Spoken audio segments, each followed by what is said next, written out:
wide open outdoor adventures with your host, Dave Valtiera. We'll make you a better sportsman. Subscribe to the Wide Open Sportsman YouTube channel today. Wide open!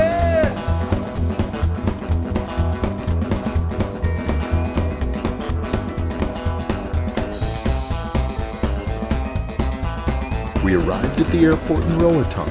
The people were great, and we were ready to dive in the Caribbean and to have some relaxation at Cocoa View Dive Resort.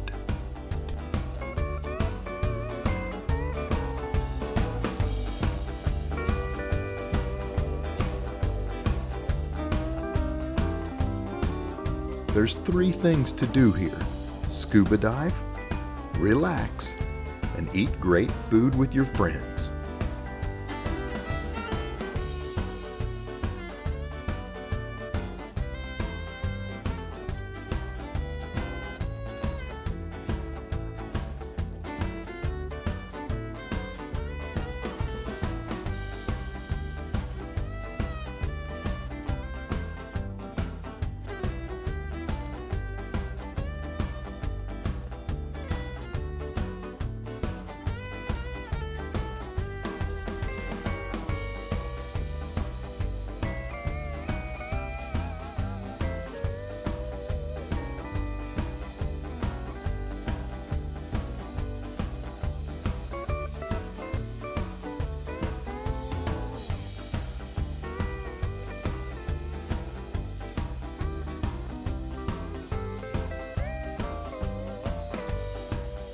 I haven't been on a shark dive, so I can't wait to do this. What are we likely to see?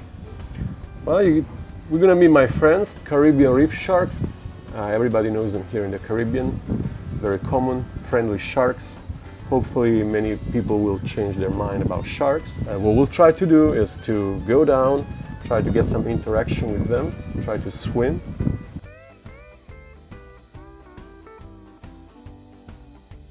Bottom. And well, let's say that the real problem on this dive is not sharks. We never had problems with sharks, but sometimes we have to deal with current and sea conditions. Sea can be rough on this side of the island. Today it looks flat, but current is quite unpredictable, can be strong sometimes. Every day is a different story, and that's why we have a standard procedure that we follow on every dive. On the dive site, there is a buoy. From the buoy there is a line that goes down. At the end of the line there is a wall. Top of the wall 60 feet, and right by the wall at 70 feet there's a sandy patch, a sandy area where we're going to stay in the beginning. On the sand with a wall at our back, watching the sharks swimming around us. We tie the boat to the buoy. We're going to put a current line in the water. The current line is a line that goes from the mooring to the back of the boat. So if current is strong, the only thing you have to do is to grab the line, pull yourself on the line. It's going to be really easy to get to the mooring because we use the mooring line to go down. At the end of the line, we're going to sit on a wall, on a sandy area, one line right by the wall. There's no need to get stuck on the wall, but close. Not for safety reasons. I need some space free to play, to move the bucket on a sandy area to attract the sharks. But if it's possible, and that's going to be the best part of a dive, we like to go and swim with them. That depends on the current. It's up to me. And this will be my signal. Let's go. Okay, after the swimming, at the end of the dive, we go back to the sandy area, the same position we were in the beginning. One line by the wall, okay? And when everybody's back, I'll open the bucket with a fish. The dive is not based on feeding. I mean, it's not a continuous feeding, it's not a massive feeding. There's a few pounds of fish in the bucket. Very seldom we feed them by hands. Most of the times the buckets stay closed. In the end, we open it and they get a fish by themselves. This is the moment you're waiting for, definitely. You will notice they get more and more active. In the beginning, they take their time, they know they eat in the end. It's not going to be a real frenzy. The fish is dead, there's no fish blood, but there'll be some action, of course. This is the moment you have to be a little careful with your hands, the camera close to you, and it's very quick. Most of the times they go through the bucket in 40-50 seconds, and then they swim away.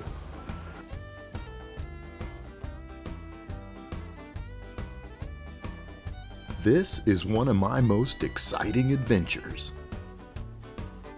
Scuba diving with gray reef sharks with our dive instructor Sergio and my great friends Kevin and Jim was an experience I'll never forget.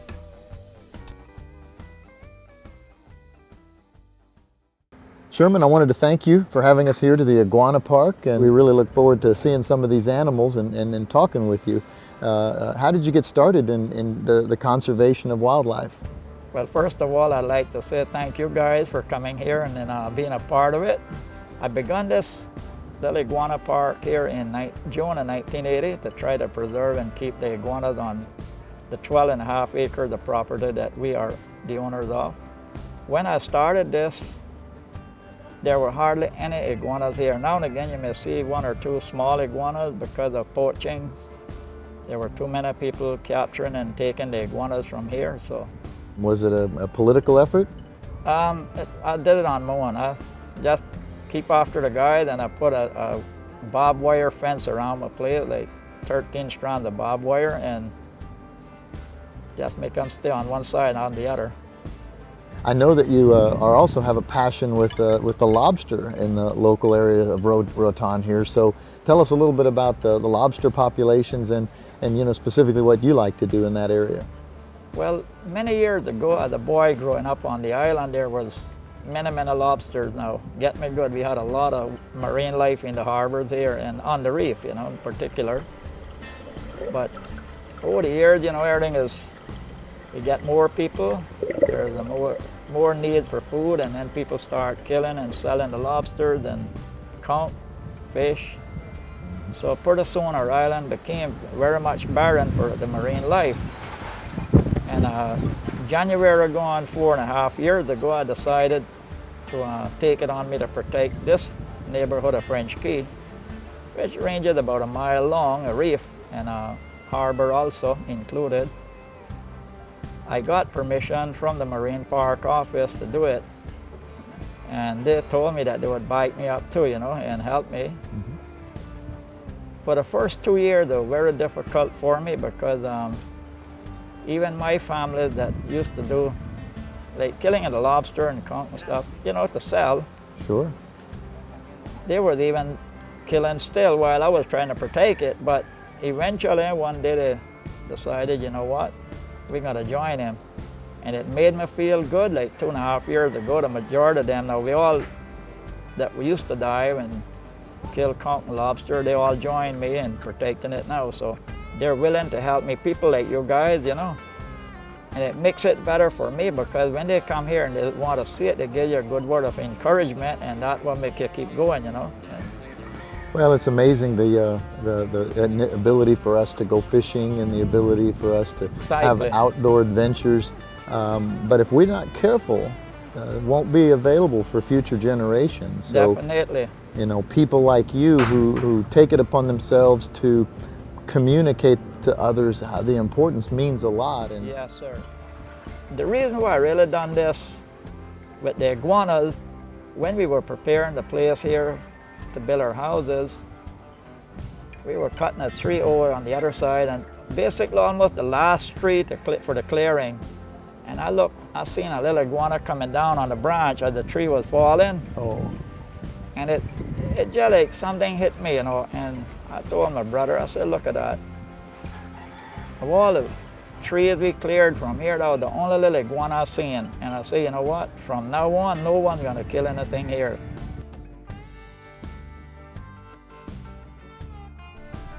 After visiting with Sherman Arch, we went on a zip line across the island. Sergio, that was awesome. Yeah, you look like you enjoyed the dive. Oh gosh. Good? Pretty hungry? Oh yeah, I've seen sharks before, but usually they're nurse sharks, one black tip, and they were just wandering away. They weren't coming back around. Yeah, it actually took a while to get them used to swim with us, but you saw they were really comfortable with divers. Oh yeah. They were all swimming around you. They look like enjoy it too. Oh yeah. Mm-hmm. They're very curious, they're curious animals, so once they lose their fears, they really like to swim around the divers. Mm-hmm. Well, they have a good reason though. Yeah. Well, you had a great process where we were tethered to the bottom and therefore we had a rope to go down in the staging area with the wall there, part of the reef, and the sandy zone. And then describe when you first got there. You were down first. How many sharks were there, and did you have to open the bucket? There were a couple in the distance. This is a time of the year they're kind of slow, but they know the whole procedure. They know they eat in the end, so they take the time, and little by little they start coming. They like the divers, but they still focus on the chum. Oh, sure. So they come little by little. Then in the end, when they see the divers going back to the sandy area, they know it's feeding time. So this is the time they come very close, and they're waiting for the bucket to open, and see, you can tell they're pretty focused on. Look at these teeth marks. What's inside. Yeah. Oh wow! And so you have a steel post through here Exactly. to keep it closed. So there's no way they can open it. This is just the last part of the dive. I mean, there's not a continuous feeding. Most of the times the divers can actually swim with them in the open, and you will notice the bucket was away from you and they kept on swimming around you. So Absolutely. they're very calm. They wait for their moment. Now you fed some initially, and then you put the top back on. We don't do that all the times. That was just today? It was just today. Because as I told you, during the summer, water gets warm and they slow down a little bit. And so sometimes you have to wake them up a little bit. Most of the times we don't open the bucket just in the end. You know, another thing is the current, you said on our briefing, can be a real problem or an issue.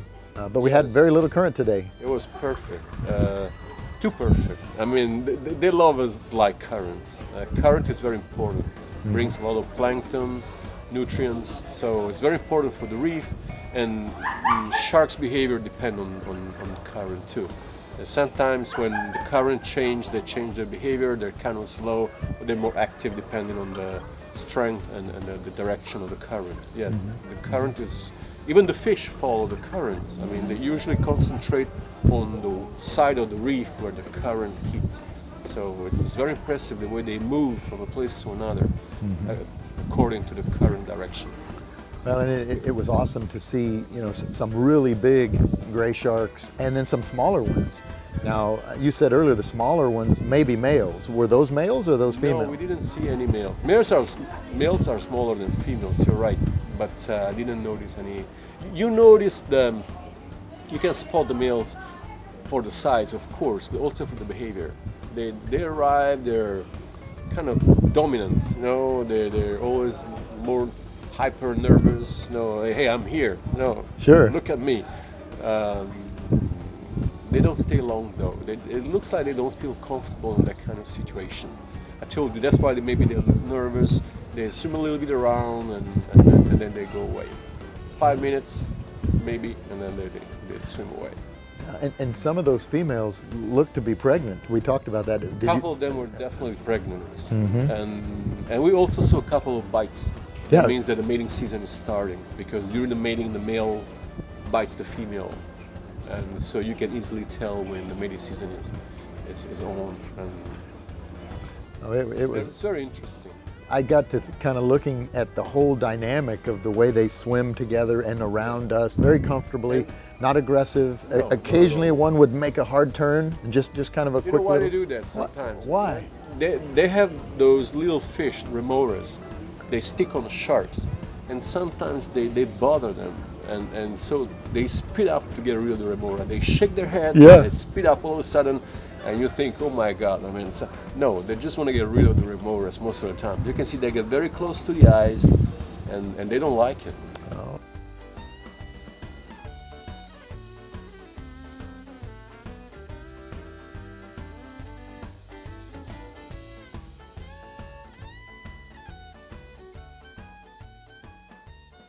Well, another thing I was going to ask you about after the fact is that there weren't a whole lot of reef fish, not big numbers of reef fish. And do they tend to get wary of sharks and wander away? No, they're not scared of sharks. There's a big grouper. It wasn't there today. The grouper is very friendly. You can pet them. All the two black groupers, they're always around.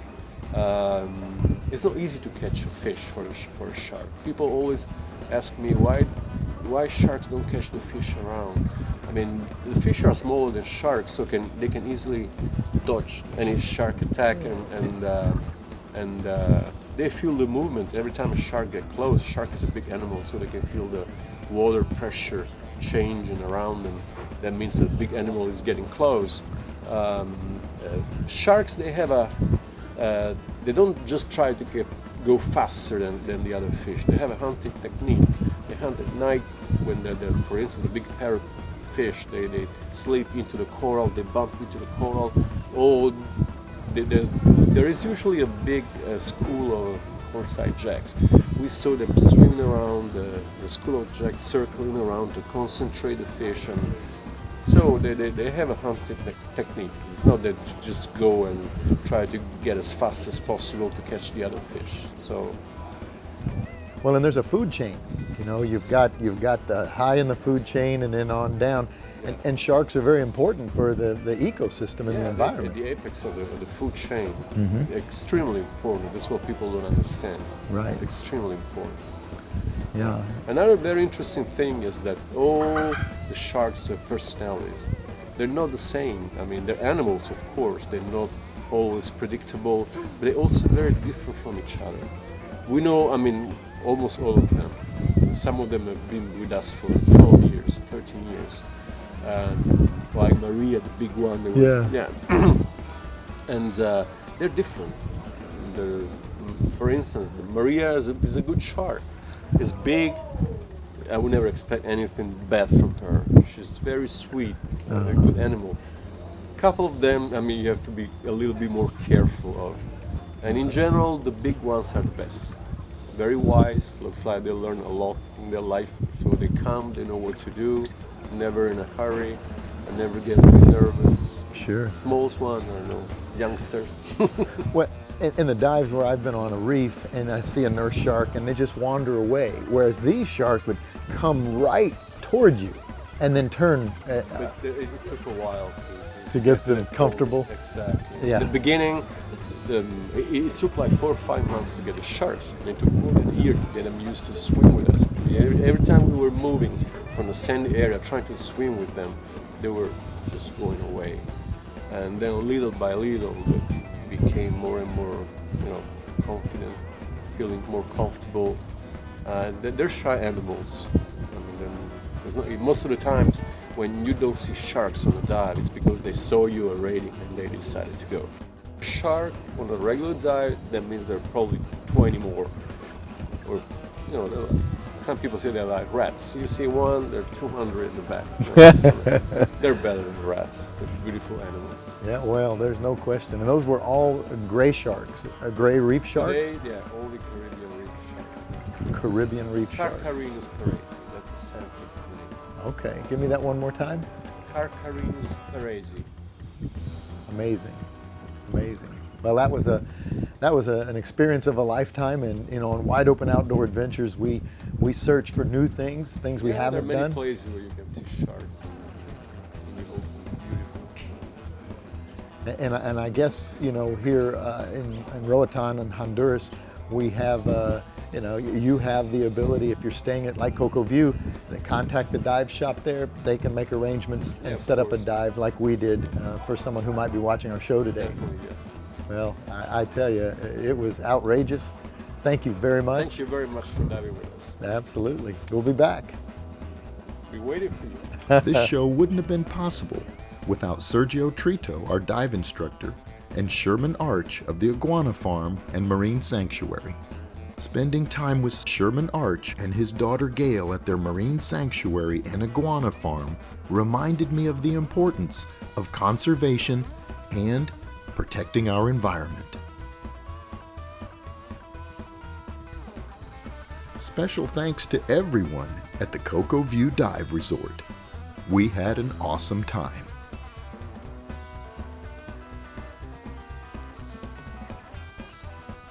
We had an awesome trip to Roatan, Honduras, and we met some fantastic people. I really can't wait to get back here again. Special thanks to our amazing sponsors. We couldn't do what we do without them.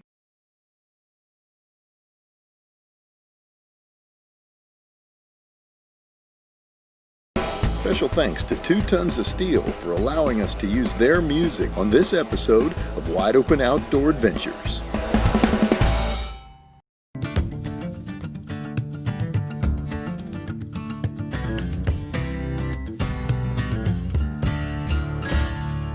Just get out there.